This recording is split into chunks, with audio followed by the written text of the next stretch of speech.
या दोन्हीकडचे प्रमाणपत्र हैदराबाद गॅजेटच्या नोंदीच्या आधारे आणि सातारा संस्थांच्या गॅजेटच्या नोंदीच्या आधारे प्रमाणपत्र उद्या सकाळपासून द्यायला सुरुवात केली.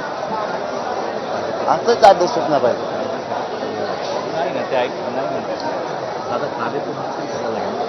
नाही अंमलबजावणी कशी करायची? अंमलबजावणी तुम्ही उद्या त्याला प्रत्येक जिल्हाधिकाऱ्याच्या हातात देणे, उद्या प्रत्येक तहसीलदारच्या हातात देणे गॅजेट इथं नोंदी आहेत.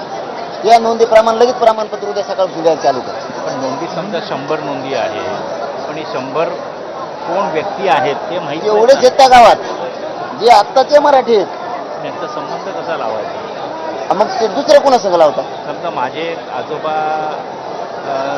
सर्टिफिकेट नाही आहे, पण ते हैदराबादमध्ये होते. हैदराबाद गॅजेटवरचं दादा आम्ही केलेल्या अभ्यासानुसार असं तुमच्यापेक्षा हुशार आम्ही कुणी नाही, त्या शब्द आमच्या कोणाच चुकणार. पण उदाहरणार्थ एखादं गाव आहे, उदाहरणार्थ अंतरवाली, आता तिथलं उदाहरण घेऊ. तिथं त्या काळी 100 लोक दाखवले तुमच्या म्हणण्याप्रमाणे 100 आहेत, पण नाव नाही ते, आडनाव बी नाही.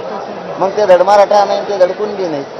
मग आताचा मराठा जे आहे तोच ते 100 आहेत. समजा आज गावामध्ये 500 लोक आहेत, ते सगळे मराठा नाही तर ते कुणबी आहेत. मग ते कुणबी आहेत हे कसं ठरवायचं? ते काय गॅजेट सांगतंय ना. पण गॅजेटमध्ये नाव